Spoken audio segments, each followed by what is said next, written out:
Hi guys, Real Talk with Tracy. Um, I was in Israel and Jordan and went to see Petra 7 months before the war broke out. And I remember in the beginning just having such a hard time sleeping, just worrying about everybody. Like, what are they going through? What's happening? Are they okay? Do they know that the world loves them, that we want them back? And through reading, and I think the fact that I'm also a Jew, I'm a Christian Jew, and the fact that I was just in Israel, I had an even stronger feeling for what happened. And when I heard this last couple days that Hirsch and 5 other hostages didn't make it, that they were killed just a couple days maybe, or a day before the IDF got there, it just breaks my heart. I can't imagine what their families and friends are feeling. It's been keeping me awake at night. I don't want to accept it. It's not how the story should end. It's not right. It's not fair. And it's also not fair for the war to continue. It's not fair for innocents on both sides. It's not fair.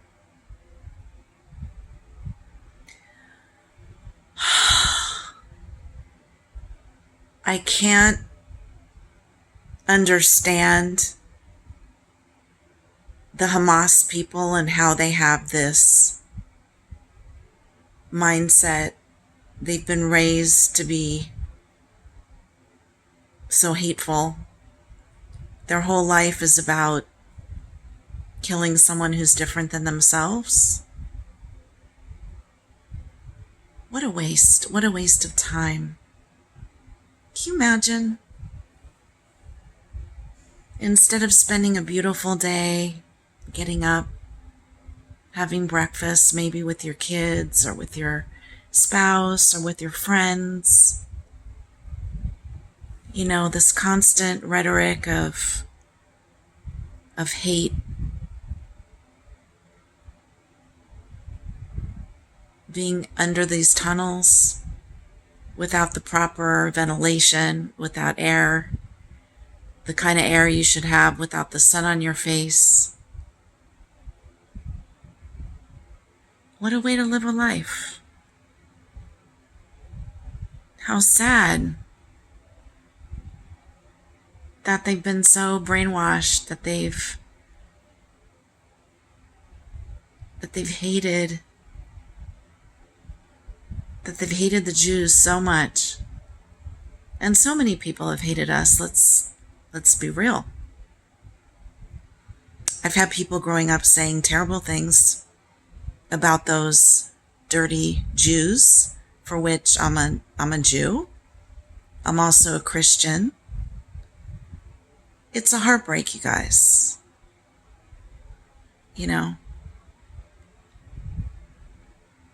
We're all human beings. We are all made in the image of God. And yet, there's so much hurt and anger and hate in the world, and it makes no sense to me. We're all the same inside. I think if you were doing surgery and looked inside everybody, you're not going to tell who's Jewish and who's Muslim and who's Hindu and who's black and who's this and who's that. They pull out someone's liver, they pull out someone's kidney. They're just maybe going to be little different shapes and sizes, but we're all the same. What's here should be beautiful, the differences. When you get a salad and it has all the different beautiful vegetables inside, and all the different fragrances and all the different seasonings, that's like what you should want in your life. You should want to know different people, their culture, their background, what they think. It should be a beautiful exchange and a beautiful experience to be able to travel, to be able to learn the way other people grew up. But the one thing I don't want to know is how these terrorists grew up, because they grew up believing lies, deception, hate. And it's sad to me. It's sad because every day that you wake up and God allows you to be on this earth, it's a gift. We are so fortunate to be here, to sit down, to have a simple meal or a cup of coffee with somebody, to exchange pleasant thoughts with another human being, to reach out, to have someone hug you, hold your hand, pat your back, make eye contact, say hello, feel the wind on your face and the sun and even the rain. All these little moments, watching the hummingbirds and the flowers, playing with my dog, even now watching my husband snore. I used to hate it. I used to be like, shut up. And now I see him snore and it's just like life, right? He's just good. He's snoring. That's good. He's doing well. Life is too short not to enjoy every day, every moment, the little things. When you go to the market, you don't have to be in a rush. Let someone go ahead of you. Strike up a conversation. There's so much joy that you can pull out of every single moment of every single day if you would just look. If you would just look and allow yourself to feel. And my husband says, you know, this is really getting to you. And, you know, you have no control. There's nothing you can do about it. I've laid in bed for 3 nights thinking about all the children and women and even men, not the Hamas ones, but the people in Gaza that are so scared and so displaced, and thinking about the hostages that are there and so displaced, and thinking about my fellow Jewish people that are scared and displaced. And we have such a lineage of just people hating us. I don't really understand it. I'm never going to understand it. And some of these hostages, you know, their families are just, they're so torn because they're gone. And it's weird because I come from a Jewish family and I have a biological father that's a narcissist. He doesn't care about me at all. And he doesn't reach out. He doesn't see me. He doesn't see my brother, who's a beautiful human being. And I look at these people that are suffering so much because one of their relatives have been taken in Israel.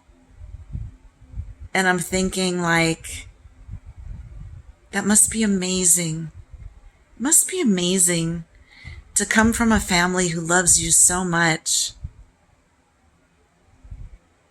that if something happens to you like that, that their whole life is turned upside down, and that you will walk probably barefoot over coals to find them, that you will do anything to get them back. And in all the sorrow and all the sadness, there's a beauty about how much these people are loved. And I gotta say, not in a bad way, but I gotta say, I kind of envy it. I kind of envy that connection that some families have, having parents like that that are just so in love with their children, what that must be like. And the Jewish holidays, what it must be like to be a part of a big Jewish family. I really long for that. Those of you who have that, so lucky, so blessed. But even though I'm not from Israel, being Jewish, I feel a closeness with them. To be honest, I feel a closeness with anybody who is kind. That's actually true. When I went to Jordan, I met a lot of Muslim people that were just wonderful and beautiful to me. And I thought to myself, there's so many incredibly wonderful, warm people here. Why can't everyone just love each other? Why does there have to be all this hate, all this jealousy? I want what you have. You know, you don't deserve this. You don't deserve to be alive. This is mine.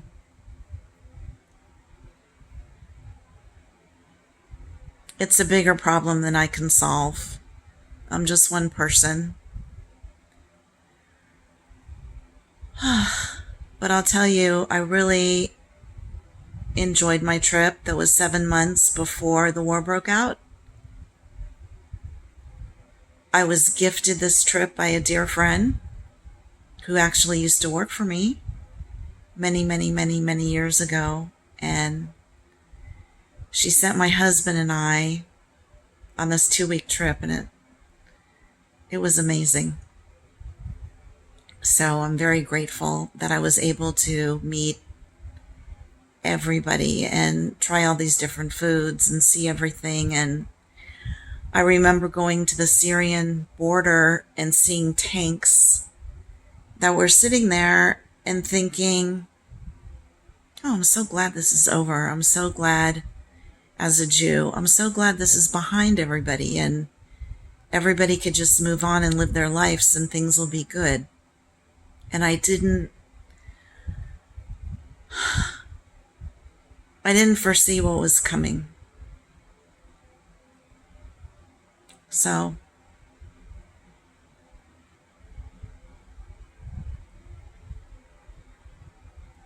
what I wish the world could be was peaceful. My greatest prayer every night is for peace. And I don't know how that can be when there's so much hatred. I don't know how that's going to happen. And I've probably talked way too long. I don't want to be boring. But I could just tell you, I'm here in California, and things are happening over there in Israel and Gaza. And I just have a heavy heart. I have such a heavy heart. I want the war to stop. Stop it. Just stop it. Stop the war and let the other hostages, the 101, go home. Just stop.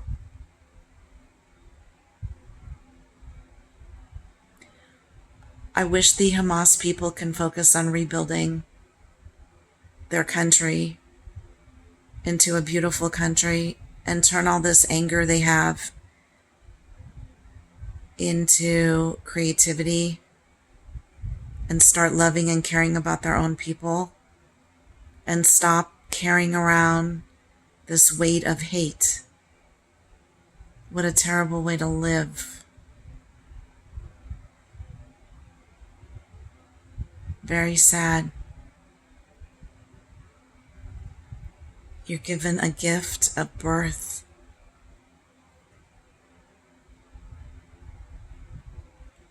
And you could live whatever kind of life you want. And you could choose whatever you want.